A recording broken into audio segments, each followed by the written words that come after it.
And the meeting is now in order. Okay. I like your idea of maybe just having kind of, now that we're kind of, midway through the year, to add a column, and maybe that gets shared with the full council and add the obligated funds. Yeah. Okay.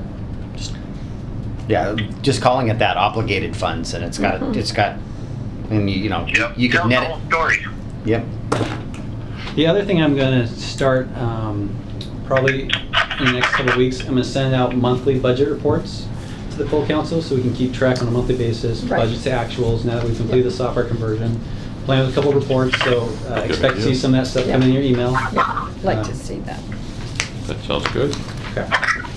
Okay, that concludes the treasurer's report. I mean, in conclusion, the sales tax is 3% year-to-date, 2.9, and the current month was 4.9 over.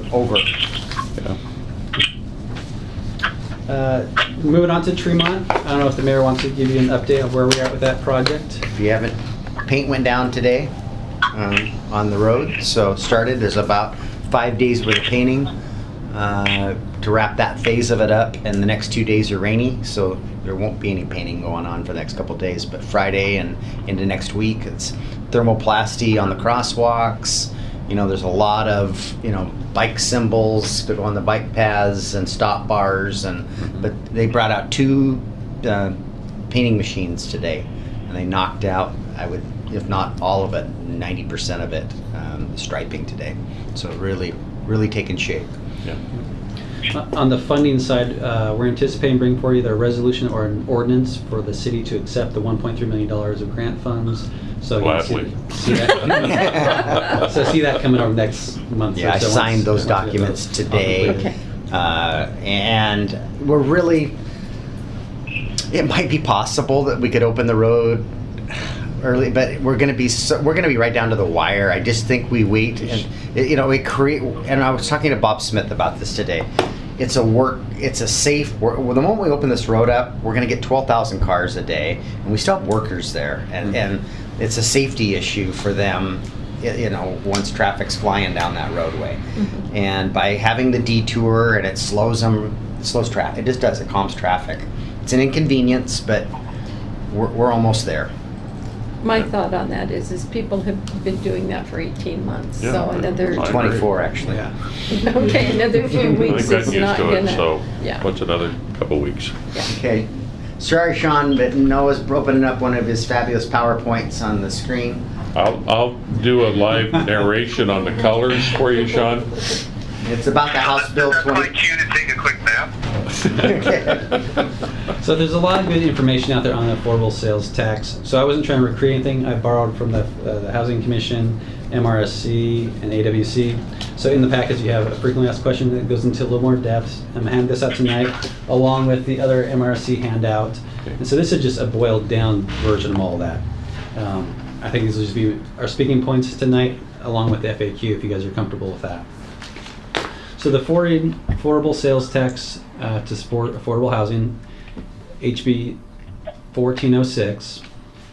I think what's going to be important to communicate this with all council members and the public is that this is not a new tax or an additional tax on our tax base. Right. It's a reallocation that we are now requesting that a resolution being put in place that we would like to receive that tax and control that tax for our affordable housing in our area.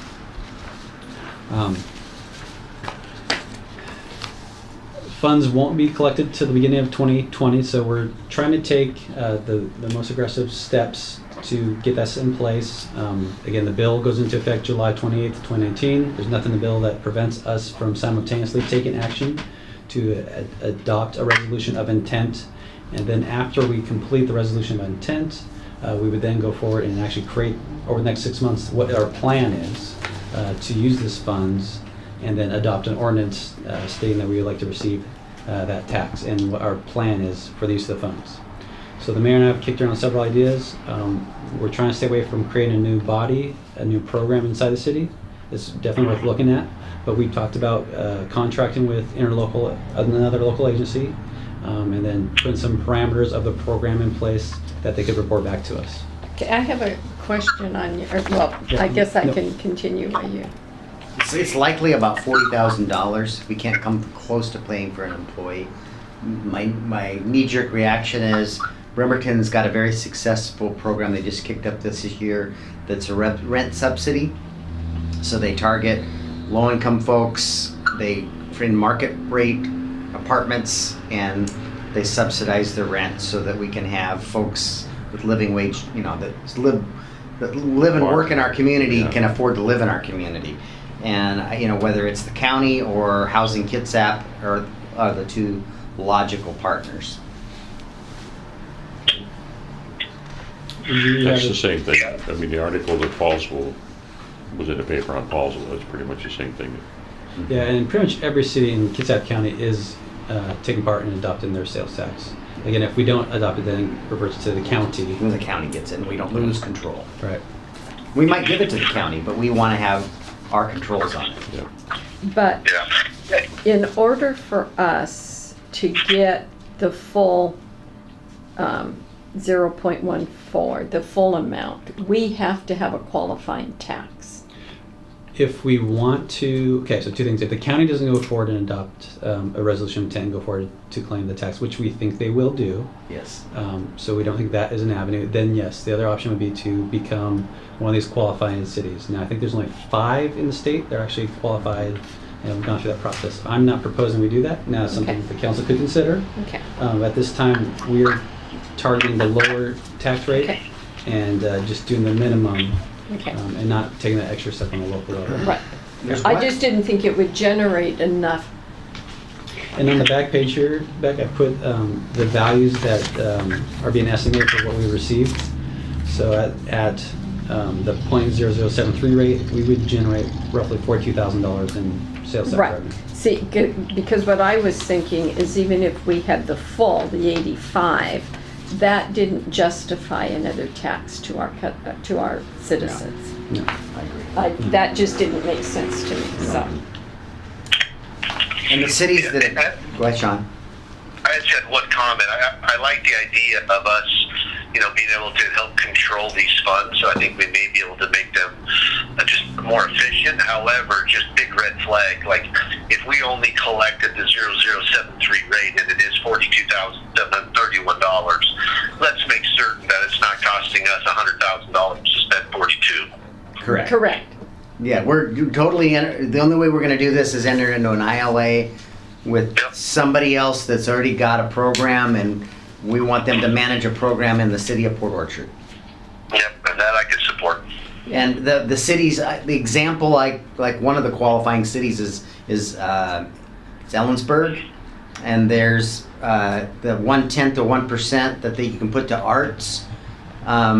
Their community came forward with a proposal for the arts, and the mayor and the city council went, well, wait a minute, this money can go to affordable housing. And that's how that evolved and became their tax.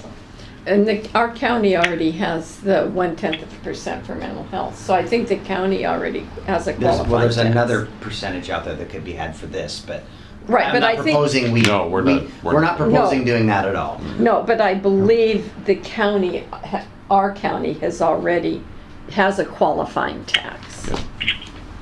I could see if they're on the list that Washington Housing Alliance for. We know, we're confident that we're eligible. Oh, yeah. If the county participates. Here's who they identified. Yeah, I'm not sure that they are. Well, those are only cities, they don't, You're right. They're not The showing county's got, counties. yeah, we got a mental health tax at the county, I Right. know we do. Yeah. right. Okay. Okay, so all we're doing is saying we want the tax. Right. And by the end of the Take it year, from we the gotta state. figure out what we wanna do with it, who the partner is. The only thing I would ask is I would like to see that there's some kind of way of verifying on maybe an annual basis that the money was in fact spent in the city. Well, yeah, I think that'd be a part of the ILA with Yeah, whoever. no, that Right, they're- wanna make the sure that would people be- who get the funds have to be Port Orchard residents Yeah. and not South Kitsap residents. Yeah. Yeah. And I also just want to echo what Sean said. If we partner with Housing Kitsap or someone to do this, we may need to make sure that we have a cap on their administrative fees. Yeah, good point. Because we don't want 30% of this money going to paying for somebody to sit around and administer it. Yeah. Yeah. The good news is we've got time to flesh out what our Right. program looks Yep. like. And We're Right. gonna try to keep it very basic, very simple, but have some control over it. Again, if you don't take action, then you can't forfeit this forever. Yeah. So. The that's why other question that I had, that I will bring up at Thursday's meeting, because I think Carl is gonna be there, is I ask this tax that's collected on behalf of the county out of city sales tax, does that have to be spent in our city, or do they get to take that and spend that throughout the Tax is county? their tax and our tax is our tax. I don't believe we have any control over what they collect. I'd be surprised if we But did. the question is a good one. If the Right. money is collected from Port Orchard citizens, Sales, it's right, it's our sales tax that they're should it, getting. could it be restricted to benefit those in Port Orchard? It's a good question. So far, all the material that's out doesn't lean that way. I would surprise me if it did. It Right. does specify that cities have to use within your. Yeah. So that makes Right. sense. But the county, It would be hard for the county to be able to identify just exactly how much came out. Well, I guess. No, They- it they- would. They could. They could. They could. but Yeah, It'd be, same argument, we can't tell the state to spend the taxes they collect in Port Orchard and in Port Orchard too. Right. They go in, Right. they go in their general fund and yeah. So we want to bring this forward for you guys to consider. I Sure. think we're recommending it, and we'll talk a little bit about it tonight. But I don't think there's a reason not to. I haven't seen a real concern not to do this. I think it makes sense. Okay. Moving on to the next item on the agenda. ER&R. The ER&R. So next week's council meeting, I'm going to bring forward an ordinance approving and mainly it's confirming and all the purchases that we are making. So again, we budgeted all these things in the biennial budget process. We've gone through now and ordered some. Everything on the list of these vehicles is now ordered. But we have a procurement policy that says anything above $35,000 needs to come back to council for the final blessing. So I'm honoring the procurement policy, honoring the budget, and bringing forward a resolution, ordinance stating that here's all the purchases that we're making on the E&R, and as a report back to the council. so only one of these vehicles we possess is the administrative car. The others are all ordered. And there's two major purchases I don't see on this list, and so it means we haven't procured them yet, is that camera truck. Mhm. And we've hired that employee, where I guess I need to bird dog that with Public Works. I know they're busy. Yep. And the vac truck, Yep. which is about a $500,000 purchase. Yeah, so two big trucks still that we hopefully purchase this year. We've been pushing for it, and they're just. I know the hang up on the camera truck is, it's very important to from an operational standpoint, that they have a bathroom, or it's kind of a Santa can inside the box of the truck. Because if we've got this thing all set up in traffic control, set up over this manhole in the middle of the street, and somebody's got to go to the bathroom, we have to break it all down and drive off to go to the restroom, and we'd just rather have somebody use the facility inside the truck. The camera truck that's on the state's bid list doesn't have a bathroom in it. Can we put a trailer with the, Well, that's what I Santa said, can. how can't we add the Santa can to this dang thing? Yeah. And it's not that, common sense doesn't prevail in this situation, so anyway, I know. what is? I How's have an your extra roads coffee or? can I can bring from home. I know there's a bucket that I had in my boat, you know, I mean, anyway, All right. I know that's what the hang up on this camera truck is the porta potty. So I'm bringing this forward as a report back. Here's kind of what we're doing with the ENR. We're buying things. We haven't received one yet, but the rest are on order. Isn't the open manhole into the sewer system? It isn't always one of those manholes though. I see. What else would it be? There's stormwater that we're TV in, there's, Oh, well, nobody would know. yeah. The next item on here we want to talk about is the Sunshine Fund. So we've had the SAO in here auditing us, and we've talked with them about this. It's just one of these things that's been here for the city forever, and talking with them, it's just not an appropriate thing for the city to have, because the funds are actually donations from the council members, and we're acting as a trust agent. So they would like to see us do something about this. So said it would. We suspended it last payroll, and I think I've communicated Yeah. that to you, and we've put those, it's $700. It's $250. Oh, I've It's heard in the varying fund. numbers. Yeah, so I had it verified today. And so we've talked about two things. A, we're going to close the fund, and the council could decide to, on its own, create a separate account and put the money in there, then you guys could use it as your own separate entity, committee outside the city. Or we've talked about using it towards a public good, and we've identified potentially the plaque to go on top of the city as a appropriate use. So that's our intent at this time, is to use the remaining sunshine funds towards the plaque on the buildings. So for right now, we've just dropped them in the general fund identified for that purpose until we get direction from the council to spend it some way or Well, you give it to know, the committee. Having been here when that was created, I don't think it was, although we never specified specifically, it was never intended to be a city-controlled fund. It was I was under the impression that there was an employee that would have the checkbook, but it wouldn't be an official city, Right, kind of like the city clerk would right. back then. It's But evolved somehow. I know it somehow got absorbed. and Yeah, and it's in our That's not accounts. And proper. then- The minute yeah. it became a payroll deduction, that probably happened. No, not necessarily. We have it in transit. Well, we have an employees club that's an automatic payroll deduction, but it goes to an Outside employee of- administered, Okay. Yeah, yeah. and they do their own elections for Whatever. president and all that crap, but it's Mhm. not a transit. Yeah. So I'm not sure how you want to handle this with the rest of the council. We'll bring the finance committee first. You kind of know our intent, what we plan to do. I don't know if you guys have a feeling to use the funds differently other than what we're proposing. I'll let the finance chair communicate to the council and get direction. I Yeah, guess. well, I think that's the easiest thing since it's a council-funded thing, but I Is know it- the Did the original. employees pay into it or just No, the just the council? council and the mayor. Oh, so it's our money. It's our Well, money. It's really your money, yeah. Well, a little bit of mine. The original I was a intent council member was for a long time too. to have a fund available so that if somebody in the city got sick or something Right, like you that, could they throw, send them flowers. send them flowers, and we weren't using city dollars to do that. Okay. So that's why you didn't get a basket, Sean. Sorry, Sean, Yeah, exactly. but I'm gonna make up for it. I have no problem with suspending it. It's just getting rid of it. I mean, if things come up, we can pass the hat like we do from time to time. And, Right, exactly. You know, we'll get there.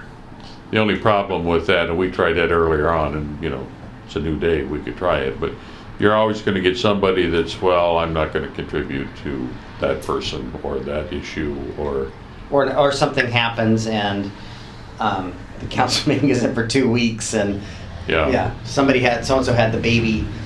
But it's Sorry, Sean, can you delay your surgery until after the council meeting? All right. Okay. Moving on. So we'll continue with our path unless I hear differently, I Yeah. suppose. Yeah, Okay.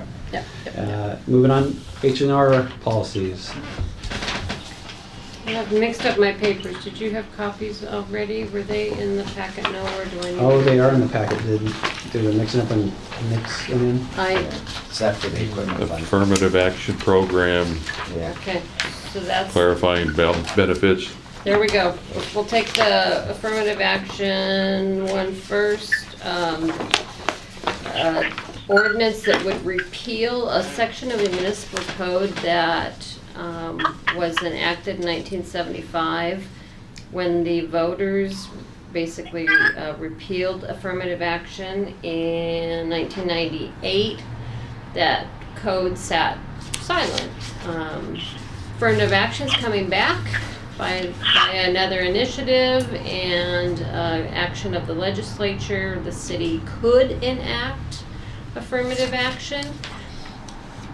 The municipal code section 2.4 is a nightmare to administer. So this would repeal it and give us a chance to catch our breath and figure out what makes sense for us at this point in the city's history, not 1975. So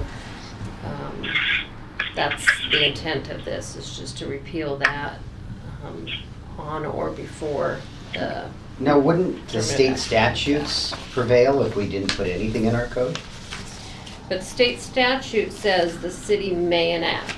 And May. because we have existing language, But we're gonna need to get rid of that old language. So Right. we're gonna abolish this, but if we do nothing, then state law prevails, because we're a code city, we don't have anything in our code, then whatever the state has is what We get, we get. So I think unless we're uncomfortable with what the state has, what's the harm in having nothing in our code about it? I Nothing. see no harm. so this is just going to eliminate what we currently have. Which is the 1975 version. Right, just so we're not bound to it. And just Because for the that- record, that was inadvertently, before That me. would Yeah. take, Yeah, that would be the control I would assume so. after July 28th or whatever that date Correct, was. Okay, correct. Yeah, okay, that's my concern. okay, yeah, Okay. I'm fine with, I have too. You all right with that, John? Yep, absolutely. Okay. So the next one is really a clarification of what everybody thought they took action on, probably in January. Really, it has to do with some verbiage changes in the ordinance that was already passed to affect the non-union benefits. So it's just some cleanup of some language. For example, if you look at Appendix A in the strikeout version, it talked about FLSA executive exempt employees. There's several ways you can be exempt from the FLSA. Executive is one of those. So this particular heading ignores the folks that are administratively exempt, or what's my other word? There's three primary: professional exempt. So just cleaning up, the intent of this was that it applied to all non-union employees. The other thing that came in here as I read this, I got really confused because when we talk about full-time employees, I think of 40-hour employees for healthcare benefits. It's 30 hours or more under the federal healthcare laws now. So we're just reminding people like me to look at the definition in the personnel policies, because that's what we're talking about when we mean full-time. And You'll see this $500 to the contribution. I'll address that too in my mayor's report next week, that I administratively have updated some of our policies as part of this cleanup. And one of the reasons this came about was because one of our non-represented part-time employees was up here, and we were talking about the new agreement of the ordinance, and we were talking about the Well City Incentive Program, and she had made the comment, well, that doesn't apply to me, Noah. And I said, well, what do you mean? Aren't you a participant in the Well City program, that you filled the survey, did you help us receive the award? She said, yes, but you wrote in here full-time, and I'm a part-time employee. Because she pays for insurance, she opts in, she tries to do her part in the Well City program. And so I made a statement, well, that really wasn't our intent. Our intent was that any employees that's helping the city receive the award should be eligible for this. And so that was one reason we wanted to bring this back, to ensure that, she does receive, because she is an active participant in the Well City program. Not all our employees are, but she actually is very active.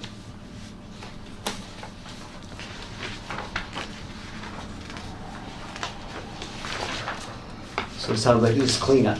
It's cleanup. It's housekeeping stuff that we didn't realize until we realized, okay. that's what happens when you change department heads. you get a fresh set of eyes. Yeah. Yeah. Is that it? Cafeteria plans on Yeah, there? we just wanted to briefly mention, did you want to go ahead? So they call it a cafeteria plan. The IRS, in order to allow employees to pay their share of healthcare premium on a pre-tax basis, you have to have a written plan document it's called a Section 125 or cafeteria plan. In trying to find those documents, we weren't able to find the signed copy of that. So I took that opportunity to freshen that document up, update it, and the mayor signed it under his policy authority. And so we now have a signed copy of the official cafeteria. It has to be a written document. So we now have a written and signed document. T's are crossed and the I's are dotted. Yep, more housekeeping, right? Just Yeah. making sure we have everything in place. And I'll just touching on staffing briefly, just we're getting close to getting staffed around here. I would say long-term needs, and I would think the most immediate change we're gonna have is IT, that we need to start a process to identify what our needs are, and it's most likely a full-time employee versus the wonderful half-time employee that we have that doesn't need benefits. So That doesn't want to work much more. but Right. is, yes, Yeah. he's nearing the end of his career, and we got to replace him, and we are not going to find what we've got, and we know that. So that's probably the nearest near-term change. The new chief is already. He mentioned it. He goes. He went right after I hired him. He goes, I don't see, from a supervisory standpoint, I don't see how you're covering all the shifts. Well, I had a feeling I knew how he was covering, how we were covering all the shift is the chiefs, covering some of the shifts, and that long term that isn't going to work. If we need a chief that's active with our neighboring agencies in our community, and we need a deputy chief handling. So there's going to be some structure changes, I think, down in the police department. One of the things he's wants to get the guild on board with, which I'm excited. We'll talk about their contract tonight. Is maybe get them to go to 12s versus the 5/8s that they work, and then they'll get more time off. And he says, I can manage this better if I can get them on board with 12s. So that could be coming, but there's probably going to be a need for an additional sergeant, whether that's within the FTE count that we have or not, and we're definitely going to need to try to push that out to the next biennium. So we got to live within what we have, but recognizing there's a challenge there. I would say the guy at Fire District 7 that is doing our fire marshal service is retiring next year. I'd like to evaluate whether that makes sense, and we'll talk about maybe that a little later tonight too, what some of the heartburn we have with that. And The only other one that I would throw out there now is now that we got the new mechanic on. Oh, yeah. So far, he's going through the shop and doing what we asked, give us a full evaluation of what we're lacking, what we need. And one thing was, he said this isn't a one mechanic operation, you need to have two and some admin support. So we kind of knew this was coming though. There was also a long list of just basic supplies that he just is lacking out there. So we're going to address the basic stuff and get him going, but that'd be something we'll look at again. It's a big fleet he's managing now. and growing. And maybe, and what we kicked around too is an idea too, is some sort of an internship, and maybe we're hiring, instead of a full-on journeyman mechanic, maybe the other person we're hiring them from a trade school or part of their training program, and it's a revolving door, and they're doing oil changes and some of the administrative stuff. I don't know. Is there any opportunity to contract some of that work out? That's what's happening. It's going to shops and things, and it's, Yeah, so we are currently contracted out to private dealerships, but I think we are going to look at maybe an ILA at the county, what that would look like, if they have capacity, any partnerships we would look at. But it's just heads up, kind of. Yeah. But it's The not a only other surprise. thing that, and I have zero experience with it, the 12 hours,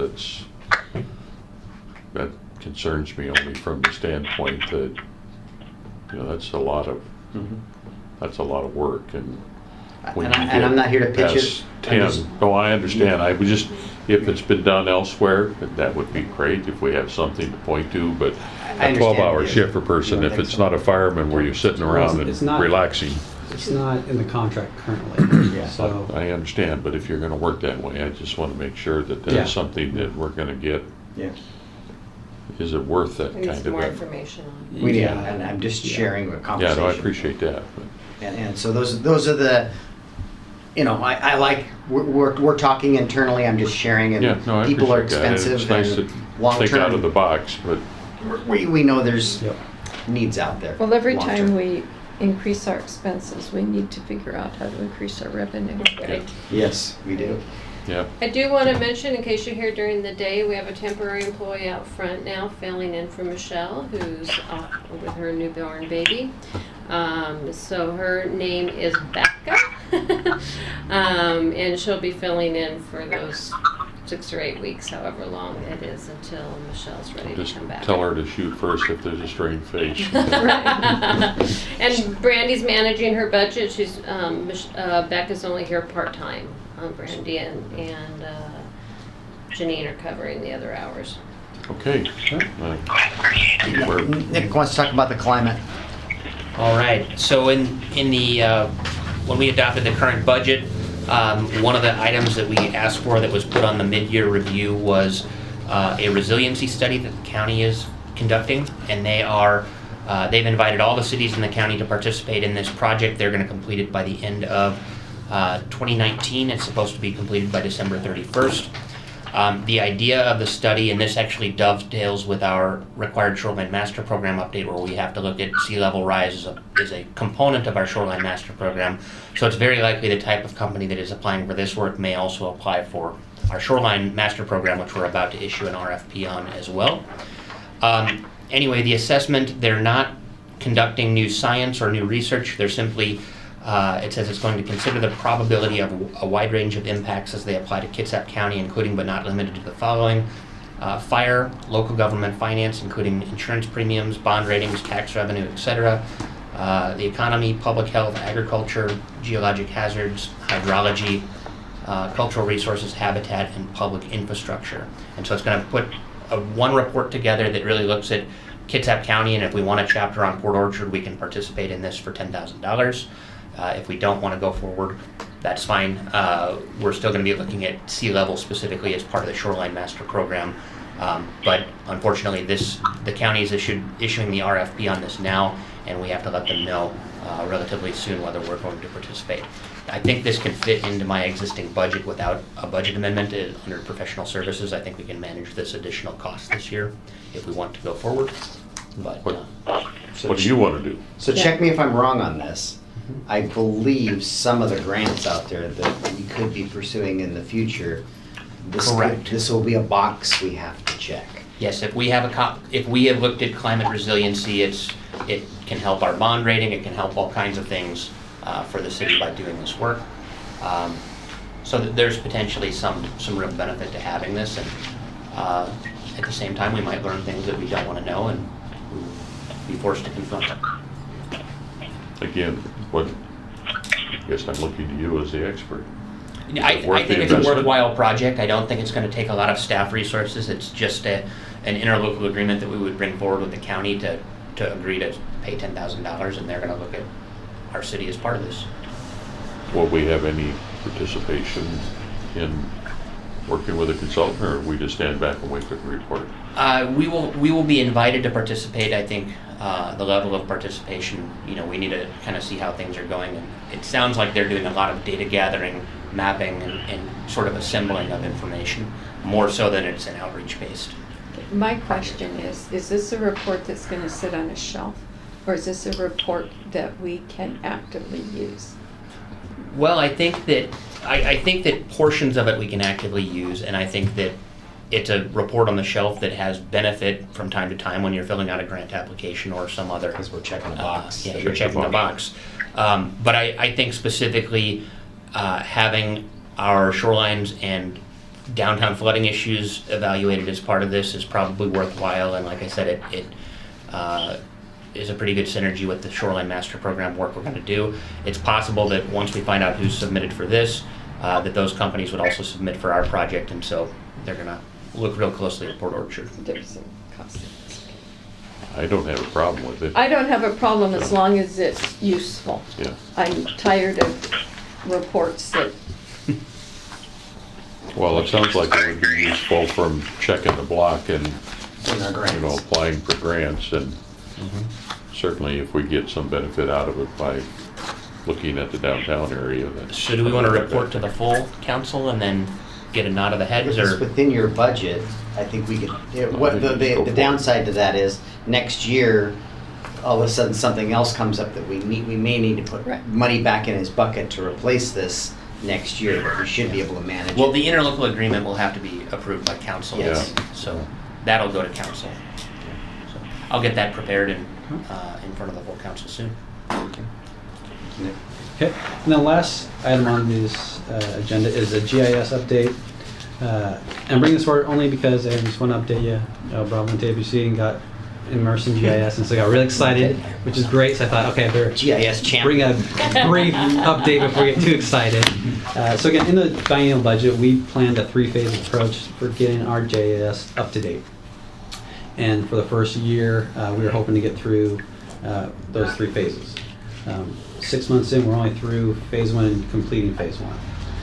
It was a little bit more work than we anticipated, but this is really important work because this sets the whole foundation of all our work in mapping.